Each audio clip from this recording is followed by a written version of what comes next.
seorang pria menerobos masuk ke toilet umum bersama putranya dan mengunci pintunya. Ia menggelar tisu di lantai dan membiarkan anaknya tidur di sana. Tiba-tiba, seseorang mengetuk pintu dengan keras. Ia segera menutup telinga anaknya dan menjulurkan kaki untuk menahan pintu. Di saat itu juga, pria itu menangis dalam diam. Hatinya sangat hancur. Ternyata, ia tak punya uang. Ia baru saja diusir dari tempat tinggalnya. Keesokan harinya, situasi makin buruk. Polisi datang dan membawanya ke kantor. Ia memohon kepada petugas agar dibebaskan karena besok ada wawancara kerja yang sangat penting. Tapi polisi itu tidak peduli. Malam itu pun harus ia habiskan di sel tahanan. Keesokan paginya, ia bergegas ke perusahaan. Ia bahkan tak sempat berganti pakaian dan langsung masuk ke ruang wawancara. Semua kandidat lain mengenakan jas dan dasi, sementara ia menggunakan pakaian yang kotor dan lusuh. Tapi ia tak gentar. Dengan percaya diri, ia maju dan menjabat tangan semua orang di sana. Bos yang melihatnya dengan tatapan sinis langsung melontarkan pertanyaan sulit. Tapi pria itu menjawab dengan selera humor yang mengundang tawa seluruh ruangan. Bosnya terkesan dengan semangat optimisnya dan meloloskannya dalam wawancara meski tak ada gaji selama masa magang. Karena itu, ia dan anaknya harus mengantre di tempat penampungan.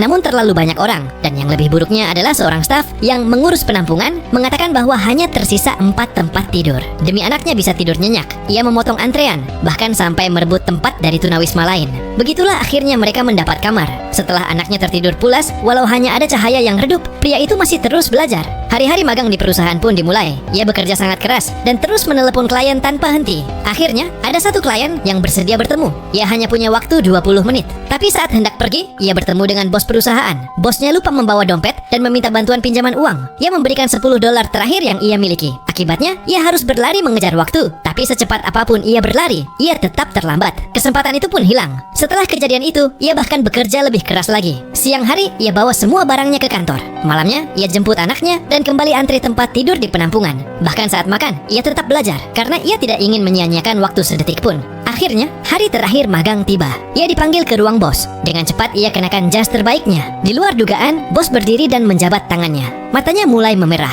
Ia kira ia gagal. Saat ia hendak pergi, bos memanggilnya lagi dan mengembalikan $10 yang ia pinjam. Pada akhirnya, pria itu resmi diterima bekerja. Ia pun sangat bersyukur dan merasa bahagia. Ia berjalan keluar dari kantor dengan air mata haru dan merayakan kebahagiaannya di tengah keramaian. Kisah ini memberikan makna. Usaha dan kerja keras tidak akan pernah mengkhianati hasil. Dan jangan lupa juga untuk selalu bersyukur kepada Tuhan.